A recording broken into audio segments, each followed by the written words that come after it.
afternoon. We'd like to go ahead and get started.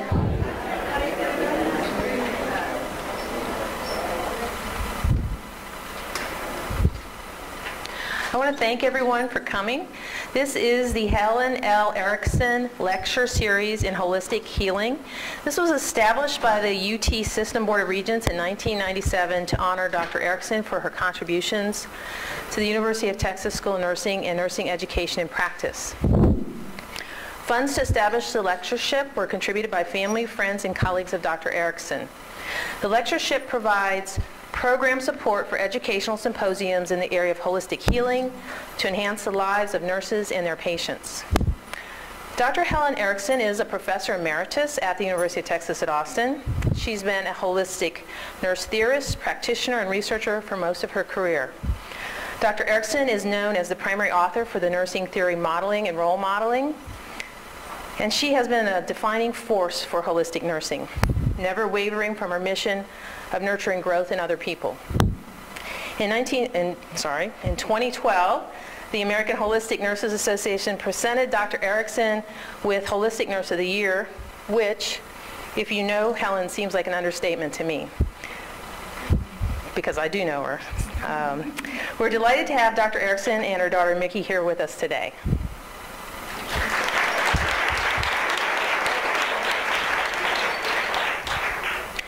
It is my distinct pleasure to have Dr. Susan Bauer-Wu here to present the lecture this year on resilience for patients and professionals through mindfulness, research, and practical application. Dr. Bauer-Wu is the Tusi and John Klug Professor of Contemplative End-of-Life Care, the Director of Compassionate Care Initiative at the University of Virginia School of Nursing, the Executive Committee member for the University of Virginia Contemplative Sciences Center. She is a Robert Wood Johnson Foundation Executive Nurse Fellow, a Senior Fellow of the Mind and Life Institute, and a Fellow in the American Academy of Nursing. Besides her academic scholarship, she has authored a book for the lay public, Leaves Falling Gently, Living Fully with Serious and Life-Limiting Illness Through Mindfulness, Compassion, and Connectedness. Informed by a solid clinical foundation in oncology, psychiatric, and hospice nursing, her current work focuses on the use of mind-body and integrative approaches to bolster stress resilience and a sense of well-being, for which she has garnered significant federal and foundation funding. We are very delighted to bring you Dr. Susan Bauer-Wu.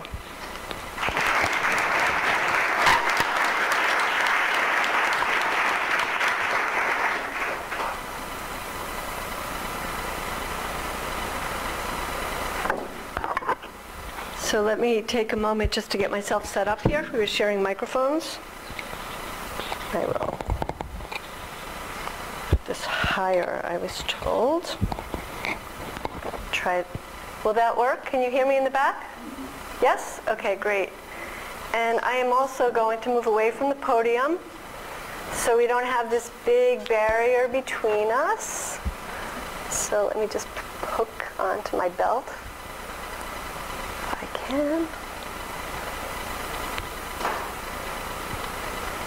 Just do that. Okay. So it's really wonderful to be here. I have had a really rich 24 hours since Dr. Timmerin picked me up from the airport yesterday, and I've met with many of you and have just really enjoyed this community. So thank you for the invitation. Thank you for the kind introduction and hosting me. And Andrea, where are you? For working out a lot of the logistics, and to Dr. Erickson. And thank you, Helen, just for all of your work all these decades, and also for sponsoring and creating a lectureship in your honor. And so I'm honored to be asked to do this. And to Mickey, to meet you, I was thinking, just hearing a little bit about Mickey, she's like every nurse's dream is to have a daughter like her who's just carrying on her work. So it's really, really great. So thank you both. And I was also really interested when Mickey handed me her card, and I looked at the logo on her card, and it's ripples. And that's an image that really resonates with me. And this image here, most of the photos that you'll see here, the nature photos, I did take. And this is a photo from Taiwan. And the ripples speak to how every one of you, I know there are many nursing students in this room, the impact that you have on the lives of other people is tremendous. It just takes one person to have these effects that go around and around and around. And I'd like to, just also pay tribute for a moment to Doris Coward. And Doris Coward, and the reason I say that is 25 years ago, I first met Doris. And when I was in my doctoral program, my PhD program, Doris very kindly reached out to me and other young PhD students and brought us together because she wanted us to have a sense of community and to learn from one another. And I will always remember that. Because I've had good role models. We do that. But it takes that one person to have that ripple effect. So here's to Doris.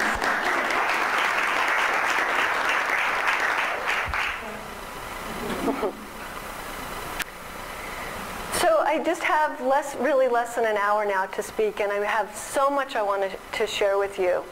And so hopefully I will touch at least a little bit of what I want to share with you, and it can continue to be an ongoing conversation that we can have either together or virtually.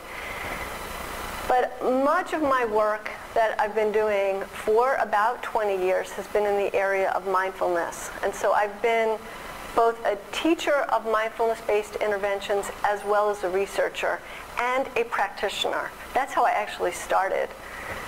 I started meditating and practicing mindfulness meditation at a time in my life when I realized I was not being my best self and there was something more than I needed.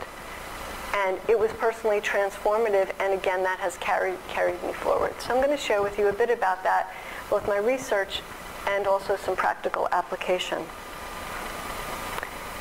So this image, to me, speaks of resilience. Interestingly, this is not a photoshopped image. It was by a National Geographic photographer. I don't know how they did it, but it is. But it speaks to resilience. And so regardless of the circumstances, how can we be our best selves? The traditional dictionary definition of resilience is to bounce back from adversity. But I don't like that definition, because the reality is that we are faced with so many challenges and adversity every single day in our modern lives that it's not just bouncing back from adversity, but it's within whatever's happening, how can we be buoyant? How can we really thrive? So let me just see if I can get a handle on this. Did I skip a slide? I think you have to point it out. Ah, okay. Sorry, guys. All right. So these are what I'm going to talk about. What is resilience? What's mindfulness? What it's not? How can mindfulness practices help to cultivate resilience in patients and healthcare professionals? And then what are some relevant practical applications? I'll be speaking about research in this topic. There's a lot of research, so it's just a little bit, and getting in more depth, speaking about some of my own research in this area. So what is resilience? So I shared that. And this is a quote, a very ancient quote.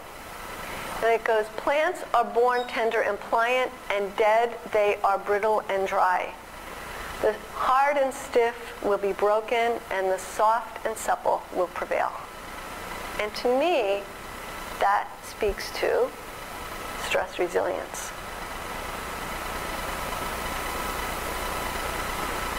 And believe that through mindfulness practices, it can help us to be more resilient with the stressors that we face. So, Mindfulness is hot right now. I've been involved in this work for over 20 years. And it just blows me away to see how popular it is. And there are a few reasons why it is so popular, and we'll get into this more.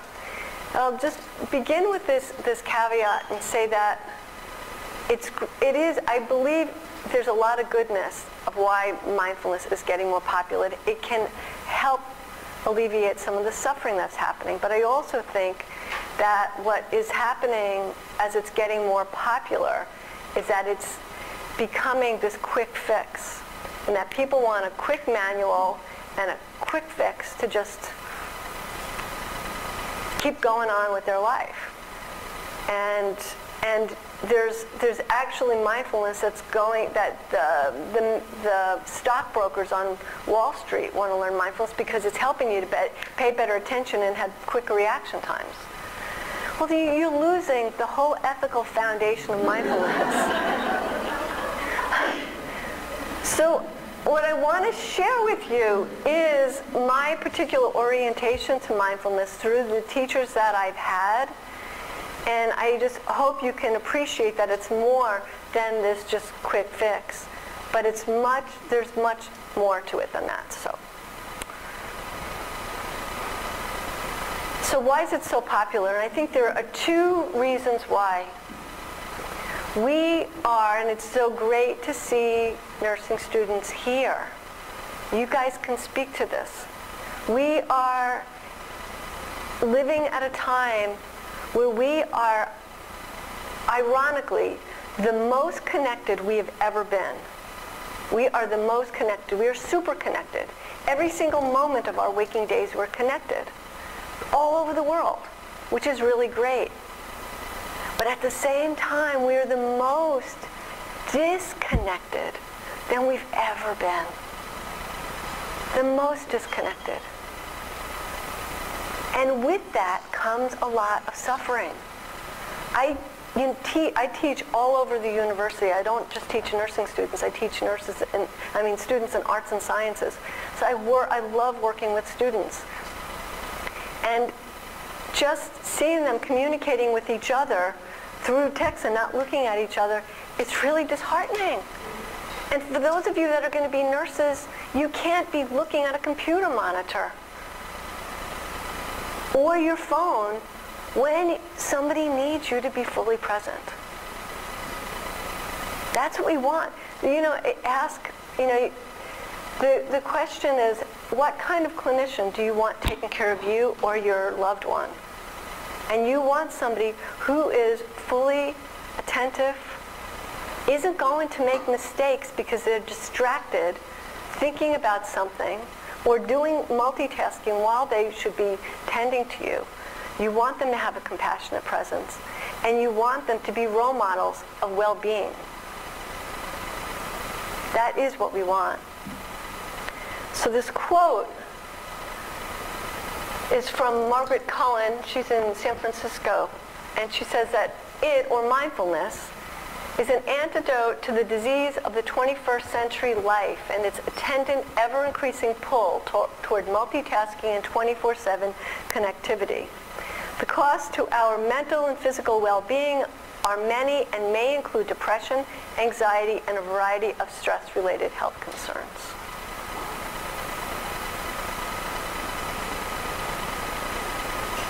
So there's chronic stress throughout our society, and there's chronic stress in our healthcare settings.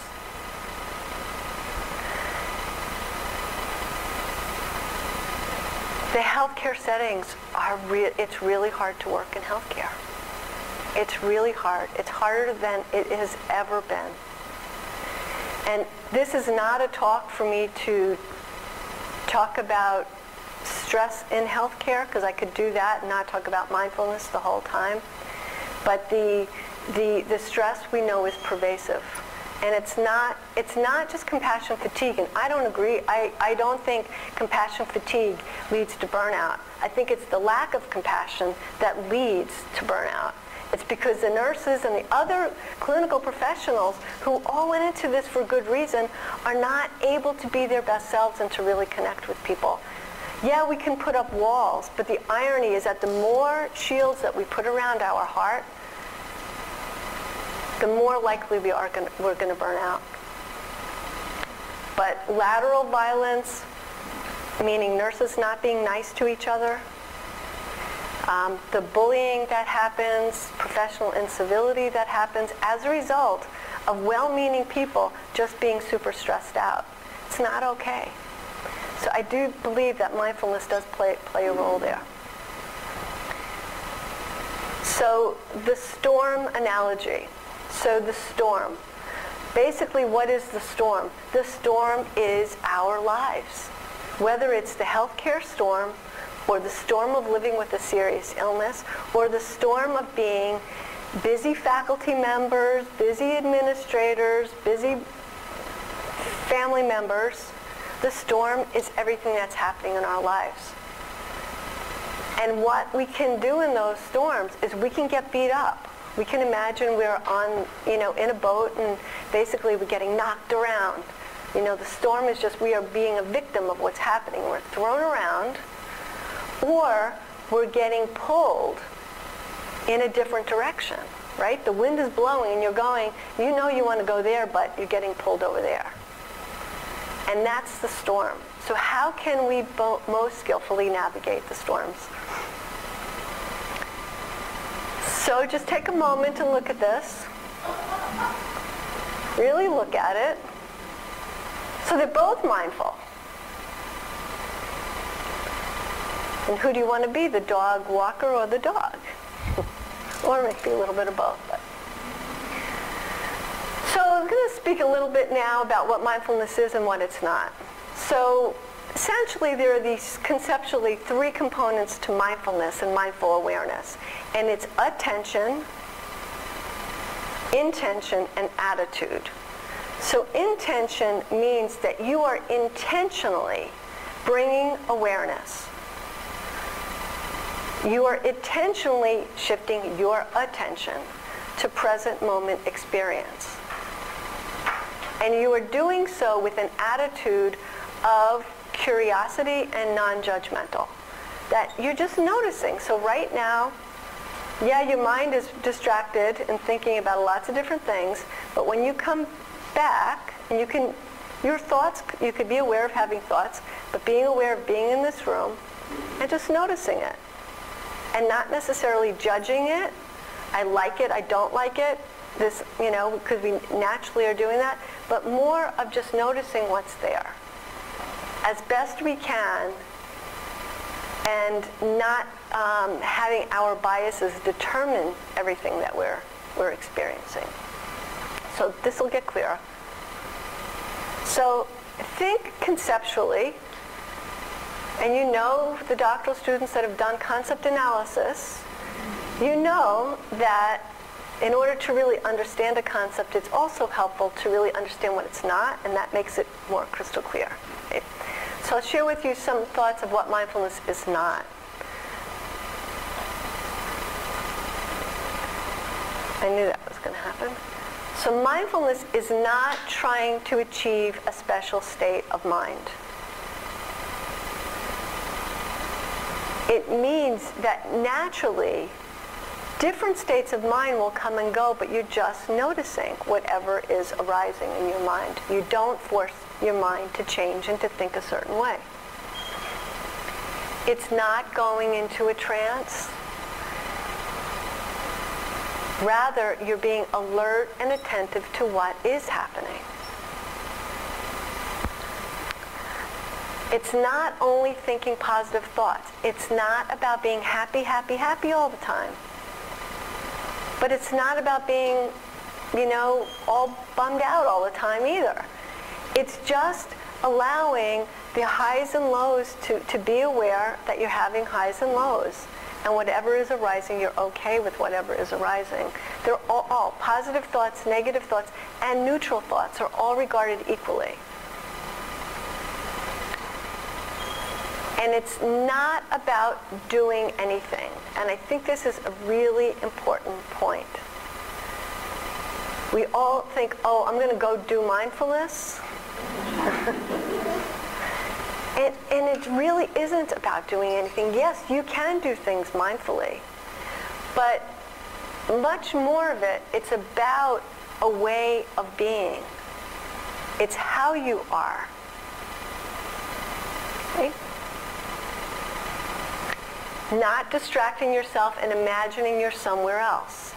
That's like guided imagery, and it's a perfectly good mind-body technique. This is not that. So rather than wishing or imagining you were somewhere else, we are actually learning life skills to help us navigate whatever comes our way, even the most challenging things that we don't like. And then finally, it's not religious. And that the basic principles of mindfulness, which are really living attentively and with kindness, are universal principles to every faith tradition. I will say that the roots do go back over 2,500 years, and mindfulness is foundational to Buddhist practices, which are based in East Asia. But as we are bringing it into mainstream modern U.S. society, it does not have a religious component. But what I'm worried about is because it's not connected with a spiritual and faith tradition, that some of the ethical basis of what these practicals means being lost. In that example that I gave about the stockbrokers. But let's say my book, just an example is when my book came out, I received a phone call from somebody who is a professor at a Christian theological seminary in Georgia. I was working in Atlanta at the time. And he somehow got my phone number, very resourceful, older gentleman. And he called me on my cell phone, and I was like, uh-oh, I heard his voice, and he goes, Susan, this is Ben Johnson. I'm like, and he actually said to me, your message here, this message is for everybody. And can you come to our church and talk to our people? And I participated in a mixed interfaith group. I wasn't representing any faith at that moment, but it was really a very rich dialogue. And he could see that it was a universal message, that there are these basic truths that are, human for all of us.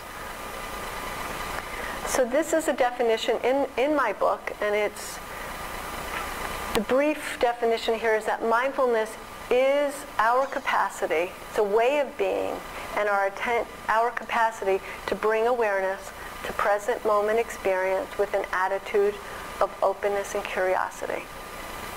Just think about the words. And it relates to two important concepts that are foundational to these programs. One is stopping autopilot. So instead of just beginning your day and just going through autopilot, you're not even aware when you're fully taking a shower and brushing your teeth and eating and interacting with your family members and your colleagues and etc. But you stop autopilot. There's much more awareness that you're bringing to your activities. And instead of reacting, particularly as it relates to communication, we are more thoughtful in responding. We can more skillfully respond.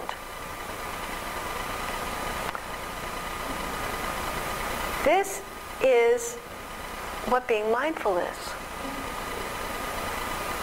This picture captures everything in that. And so many people say that I've heard, they say, my mind just goes, 110 miles an hour, and I can't be mindful. It's just not in me. I'm not hardwired for that. And I don't agree with that. I believe we are all born with this ability, And what happens as we get older, particularly after age 7 and 8, we are then beginning to get conditioned. Our neural pathways are getting conditioned to be living on autopilot and to be highly critical and judgmental, which there's a good part of that, but then there's another part that actually doesn't serve because we're missing a good part of our lives. But I believe that mindfulness is in all of us. It's part of our being.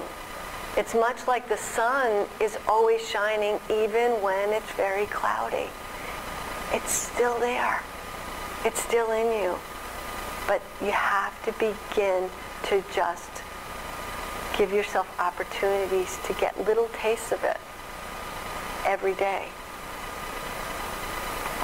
And spending time with children, young children, under the age of 6, and with pets is really good. And if you don't have any children or grandchildren or pets, then go to a playground.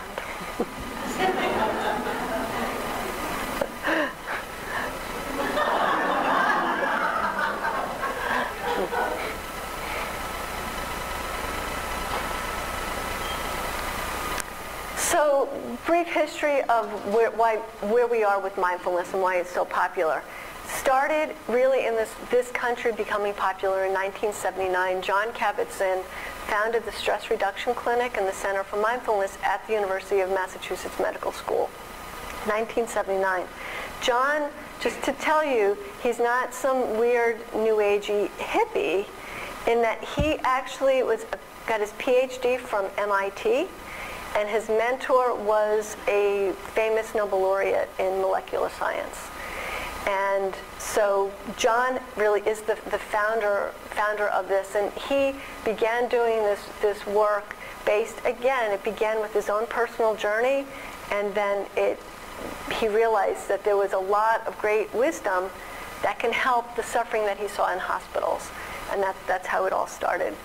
So then fast forward, the mindfulness-based stress reduction program is all over the world. Every continent except Antarctica has MBSR programs. There are tens, if not hundreds of thousands of programs. I guarantee there are programs here in Austin. And so, and if there, I would encourage you to seek it out if any of this resonates. It's an 8-week program. And it's an 8-week program. It meets once a week for 8 weeks for 2 to 2.5 hours, done in a group format, and then 1 full day of a retreat during that 6-week period, usually done on a Saturday.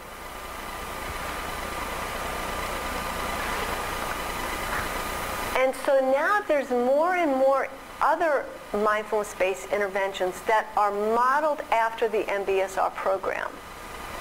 And so essentially they conceptualize it similar, and they are taught different kinds of mindfulness practices. Mindfulness is not just one practice, but there's formal time where you actually can maybe sit quietly and notice your internal body sensations. You could do a body scan. You could bring awareness to your breath, for example. You could spend time looking out the window.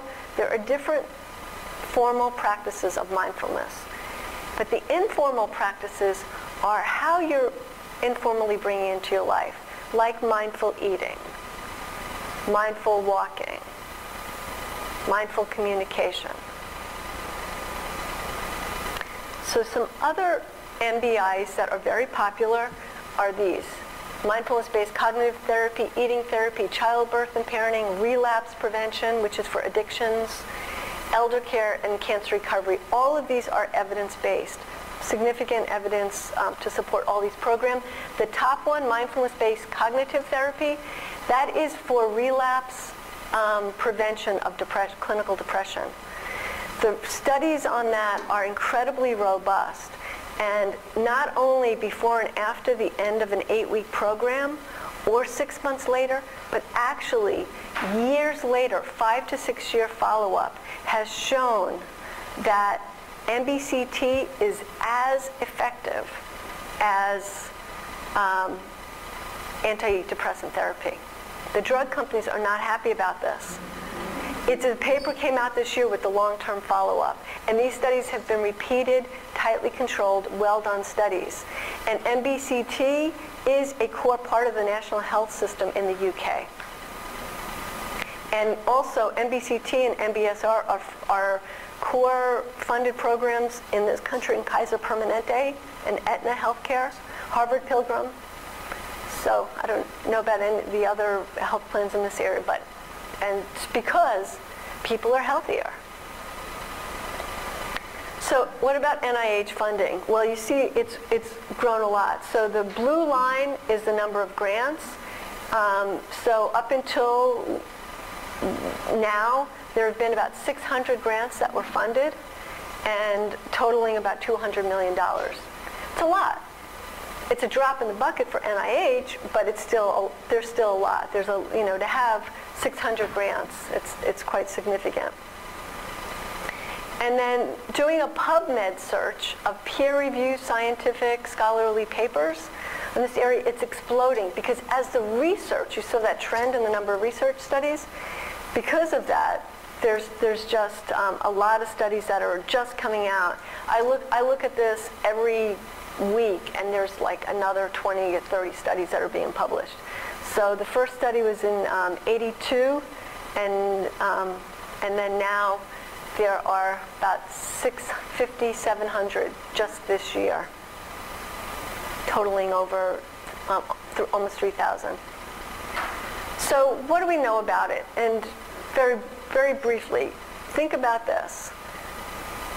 Mindfulness training is a type of mental training, okay? And essentially, remember I talked about stopping autopilot? We are reconditioning our brains to be responding to circumstances in our environment and what's happening in a different way, and responding to our thoughts in a different way. So why is that? Well, neuroplasticity. So we know that that areas of the brain can grow and shrink depending on how well they're used, much like physical exercise. If you do physical exercise, you're going to be able to, you'll have muscles and you'll have endurance, and the same thing happens when we use different areas of our brain. So if there are areas of our brain that are just kind of in a rut and on autopilot, and we stop using them and start using the more attention-based ones, we can begin to create new neural pathways. And we can grow areas of our brain that may be able to help us and have more resilience. And we can also not tend to those other areas. And the cross-firing and the increase of those patterns is possible through neuroplasticity. So there's been the whole field, there is a field of contemplative science right now. There's contemplative neuroscience, there's contemplative clinical science, contemplative cognitive science. And the early work with this in this field was done with very adept meditation practitioners. And so we looked at Tibetan monks that had tens of thousands of meditation experience. This is where a lot of the research started. But now, all that work over the last 15, 20 years, now it's much more into just like you and I, just regular people. So this is a diagram, and it was published in Human Neuroscience in 2012. And all these different colored areas shows the different parts of the brain that they know, that we know, are activated as a result of mindfulness meditation. And so we have the attention areas, we have the pro-social system. So one thing I'll mention, a core part of these programs is tuning into the internal sensory experience that we feel. So nurses, for example, we are often so busy that we're not even tuning into how our own body feels. We learn to reject those signs that we have to go to the bathroom and that we're hungry and we're thirsty. And so we need to relearn how to tune into our bodies. Well, through neuroscience studies, we know what's really interesting is that the insula, which is right in the middle parts of our brain, is activated through mindfulness training, and it's also essential for empathy and compassion. So if we can't tune into the internal bodily sensations that we feel, we can't be truly, genuinely empathic and compassionate.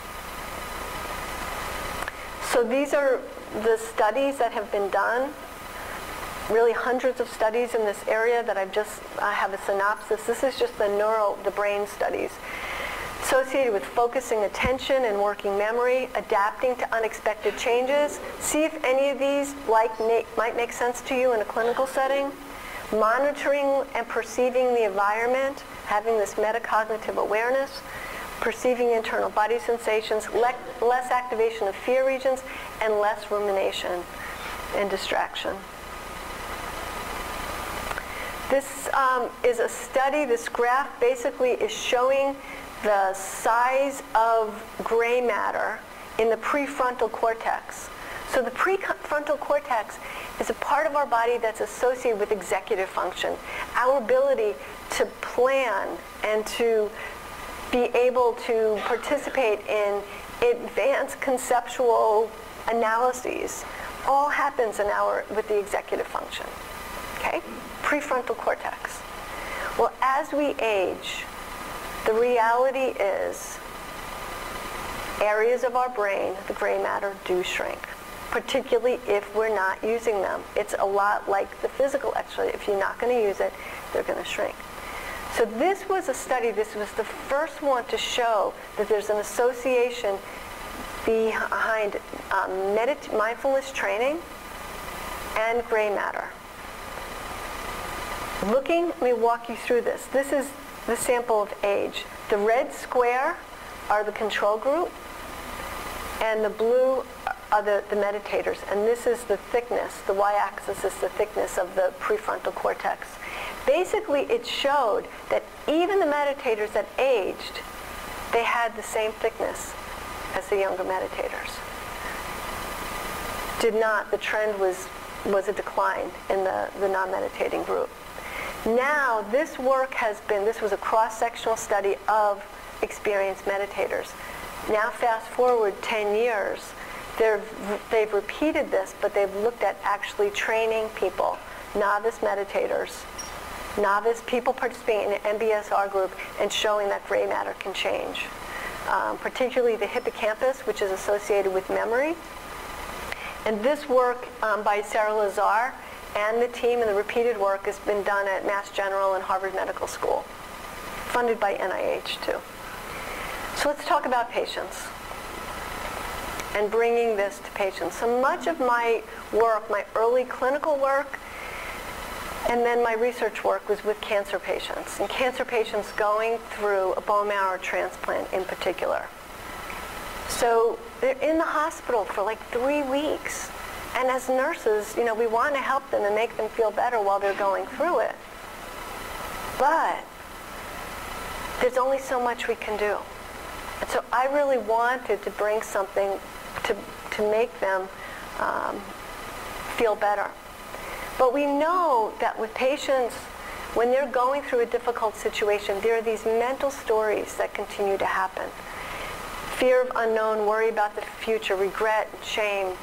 And we also know that there's a difference between pain and suffering, right?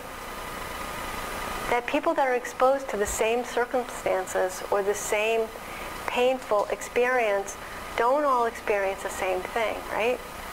And so the suffering is oftentimes how we interpret what is happening. So this is a typical response to pain. Physical pain. Say this is physical pain. Something physical is causing painful discomfort. We automatically, and if you have, say, a history of an illness, a serious illness, there's an immediate mental response to that. And there's a story. Oh no, that means I'm really sick. Oh no, that means I'm going to die. Then what happens? There's an emotional response to that, right? We tell the story, then we get all activated. We get all worried and fearful and scared. And then there's a physical response to that. and then our muscles get tighter. Our sleep is impaired. And then there's more inflammation in the body. And then what happens? The pain gets worse, and it becomes this vicious cycle. So what if we tried a contemplative response through, say, mindfulness and bringing some compassion in there? So with mindfulness, we learn to recognize that that pain isn't just this one big pain, right? And it's pain. No. We learn, we stop that reacting to the pain, but instead we just begin, and this is most skillfully done if the pain is not a 8, 9, or 10, but is much, more in the middle of a 5 or 6, to begin to look toward the pain, to begin to notice that instead of it just being pain, what are the qualities of the pain? In mindfulness training, we begin to name our experience. Oh, that's not just pain, that's actually tingling. That's warmth. That's throbbing, right? Very subtly, taking the word pain out of it can change our mental construction. And if you also notice it, you can also notice that it changes from moment to moment, that there's a transitoriness, that it's not always pain 10 all the time, but if we really notice it, it's subtler. That is incredibly liberating for people to realize that it's not the same all the time. And they also become aware of their knee-jerk reactions to create meaning to those stories and create stories that are not serving them. Okay? So an example today, we did a little workshop with some faculty and staff. And there's a lot of construction going on, right? And it was really interesting. There was construction going on.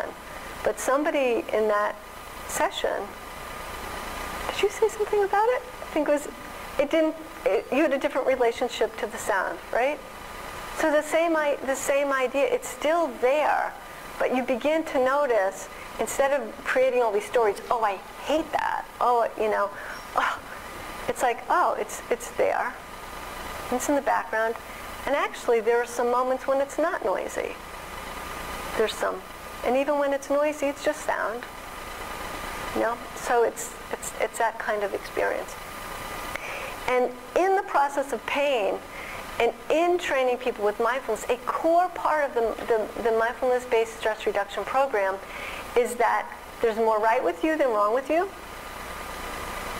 As long as you're alive, there's more right with you than wrong with you. And you are not your pain. You are not the pain. And you have the ability, as you are learning, to shift your attention intentionally wherever you want to.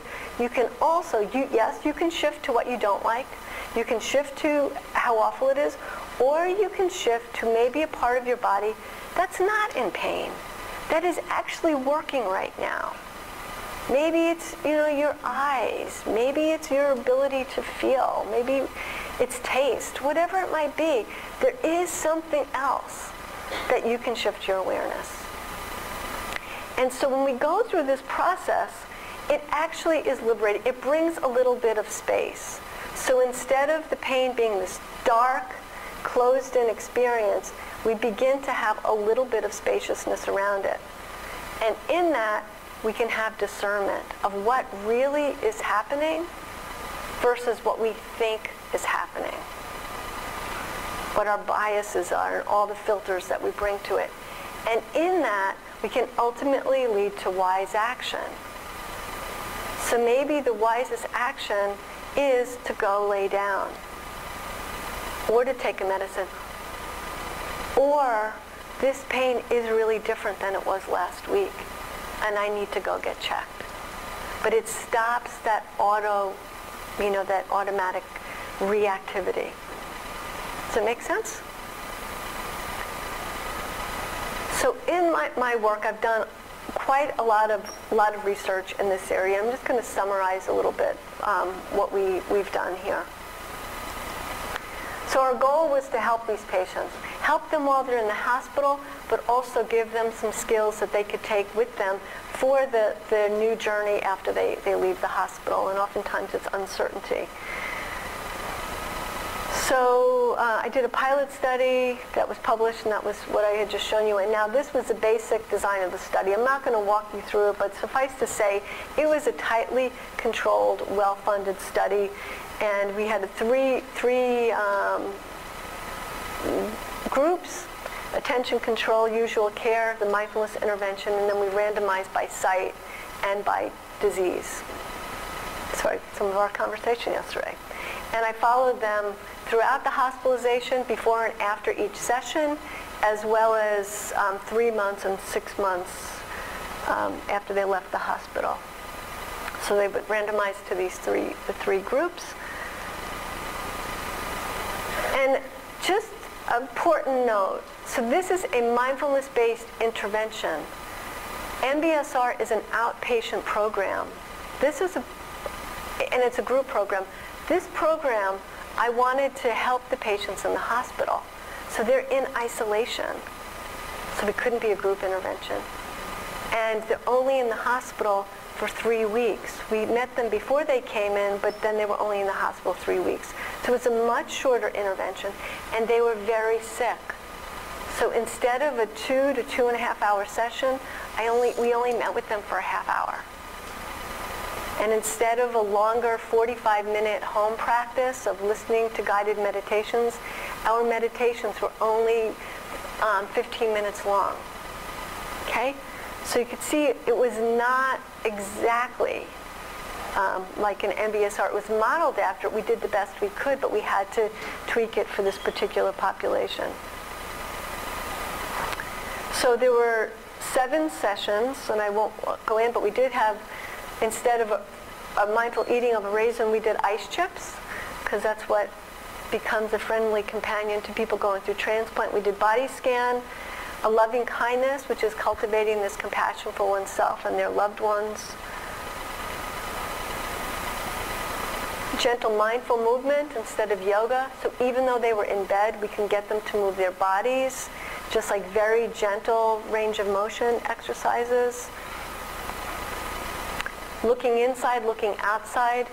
We actually listen to sounds, look around the room, helping them to become more accepting of the space they're in, but also even looking out to the window and having some connection to the outside world.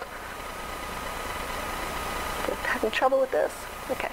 And then there's the integrated one. So what did we find? So this is the short-term effects. And so this is based on 1,300 sessions and a half-hour apart. This is a visual analog scale. We definitely found better pain tolerance and people having less pain as a result of the sessions. So higher score is less. The nurse educator group unchanged. Mindfulness is better. The usual care actually felt worse during those times. Happier. You could see the nurse educator group, they were definitely happier spending a half hour with a caring professional, but the mindfulness session, they were even happier. And then relaxed. So oftentimes people do associate these practices as relaxation techniques. I generally do not introduce them as relaxation techniques, because that means you're trying to relax. And with mindfulness, it's just about relaxing and letting things be. And when we do that, we actually relax, but we're not trying so hard. So suffice to say, when we looked at our measures that were the over time measures, using an intent to treat analysis, so those of you that are researchers are familiar with this, intent to treat analysis means everybody who signed on to the study is included in the analysis, even if they didn't do the intervention. And across the board, I actually did not see any differences. This is the 3 groups, and they're pretty similar. This is for physical symptoms, but most of the other outcomes looked quite similar. And we can talk about that, but they did not get a lot of the intervention, yeah, we made them feel better during that time, but for looking at cognitive changes and their relationship to what is happening to their lives, we just didn't have enough time with them. And they were also really sick. And that the last slide was just showing we looked at immune-related outcomes and did not see any differences, length of stay. But we did find dose effects. So dose effects means how much of the intervention did they get, and did it have impact on our outcomes? And we did show effects there.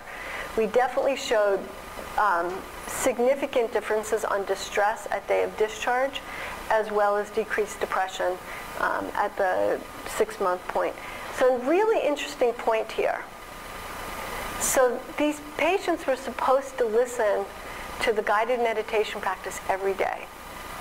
And we had an objective measure. I had a logger, an objective logger that kept track of it, meaning we didn't have to ask them if they were listening. We could just tell by the technology.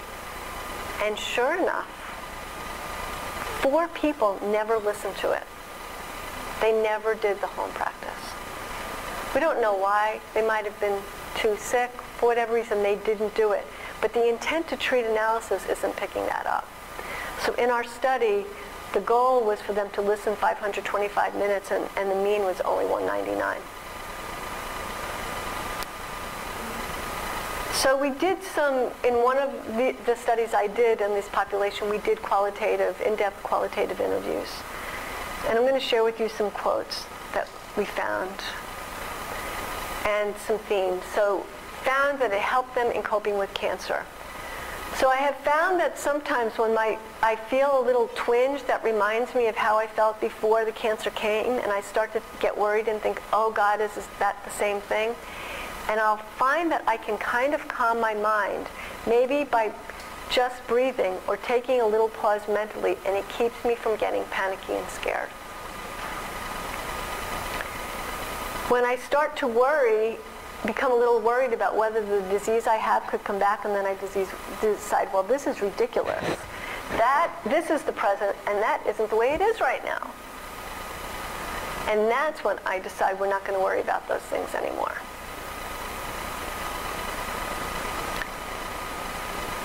Acceptance. In a way, I kind of let go of that frantic clinging to life, and I'm willing to go with the flow.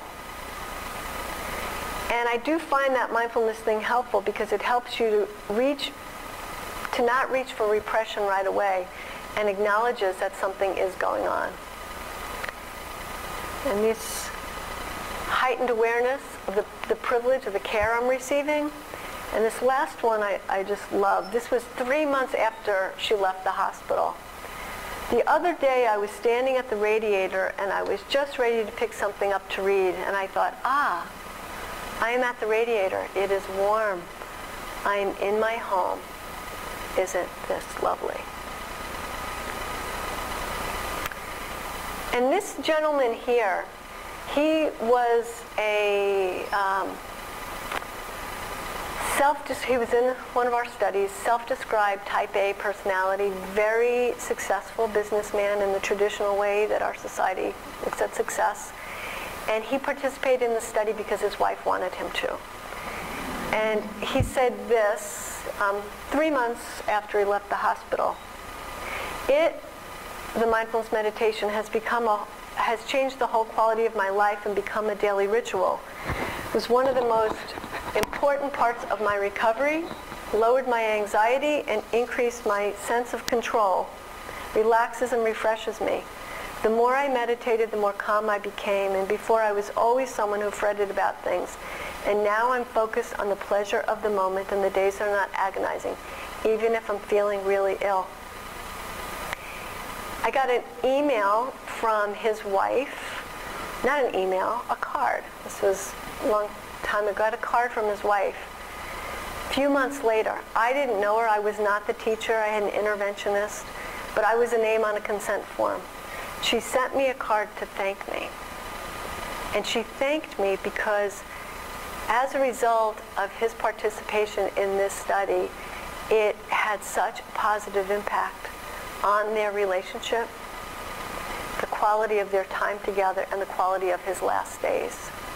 Because he actually was on hospice when he said this, and he died soon afterwards. So I'm aware of the time, but I want to just share a couple more things and relate to practical implications. So if we can have 5 more minutes, is that okay? We start a little bit late, so practical applications. So we come back to the storm, right? I already talked about the storm analogy. So what can we do? We can drop an anchor any moment. We wake up, not literally wake up, but like wake up in a moment, become aware in a moment. You can drop an anchor. And oftentimes the breath is an anchor. Awareness of the sensations of taking a breath immediately can have a switch from a sympathetic activation to a parasympathetic stress response to relaxation response. But it helps us in that moment to just stop. All the crazy, just stop. Drop an anchor. It's your breath, but it can be anything. It can be anything. But when you drop an anchor in the water, and then you drop yourself, and you're scuba diving or snorkeling. Any of you ever scuba dive or snorkel? What happens? You go down 20 feet, 30 feet, see some nods. What's it like down there? Looking at you gentlemen. Huh? Peaceful. It is peaceful, but you look up and it's still murky, right? There's still chop up there. So you didn't get away from the storm. You just, in that moment, dropped below it. And this is very much the same idea. You could bring this into whatever you're doing, whether you're driving the car or in the middle of your busy day. Just take a moment to do it. So this is an acronym. It's a STOP acronym. So if you find yourself in any of these things, and this might not apply to you, but if it ever does, overwhelmed, angry, agitated, worried, distracted, your mind is racing, you're scared, you're critical of yourself or others, whatever it might be, stop. S is stop and pause. T, take a few deep, full breaths. Tune in to how you feel. O is observe and open. I don't have the other open there, but it's observe and open. Notice whatever is happening. And then P is proceed. And it's proceed with awareness, kindness, and wise action or wise inaction. Because sometimes the best thing we could do is to actually give ourselves some space and to not do anything at all. Right? So you can more skillfully respond. So in the hospital setting, we're running around and we do our best to save lives. So a colleague of mine at the University of Virginia, Jonathan Bartels, was working in the emergency department. And Jonathan was aware that after he and his colleagues worked so hard at trying to resuscitate patients, sometimes they didn't always make it. And what do they do? What do we do all over the place? Is we take our gloves off, we walk away, and then we go to the next patient. As if it didn't happen. As if, this person didn't matter and our efforts didn't matter. So he has instituted something called the pause at UVA. Well, he wrote about it here, and he's been interviewed on NPR, and it's actually like viral right now, the pause. It's kind of interesting. But essentially, it takes 45 seconds. So after a patient, after an unsuccessful resuscitation, all the team is there, family members that might be nearby, but basically you all stand together around the bed. And in that 45 minutes, you're quiet. And you just hold the space, honoring in your hearts the lives of that person, and also honoring the good work of the whole team. 45 seconds. Can change morale, can change the way you approach the next person. And this is another acronym that I came up with. and it's worth, and it pays dividends. So mindful clinical encounters. So W. Wow, it's crazy. W is wash your hands with awareness, feel the warm water, and watch the soap lather and rinse away. Do not use those little sanitizers. Use the 30 seconds, minute to wash your hands as a way to ground yourself. Doesn't take that much more time. It will impact your clinical encounter.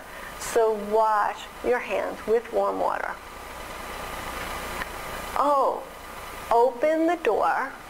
Notice the experience of walking into the room and observe the patient and family as you walk in the room.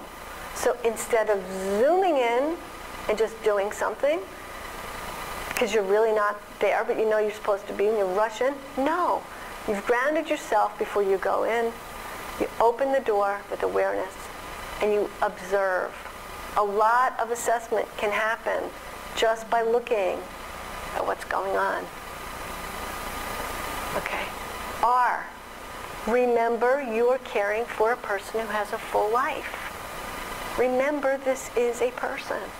Much more than a disease, much more than a procedure, and somebody who doesn't want to be there probably. T. Take a couple of slow, full breaths and tune into how you're feeling before you say or do anything. And H. Handle the patient's and family's concerns with calm, clarity, and heartful presence. So this is a Japanese symbol called kokoro, and it is a character that means, anybody know? Heart. Yes. And it also means mind.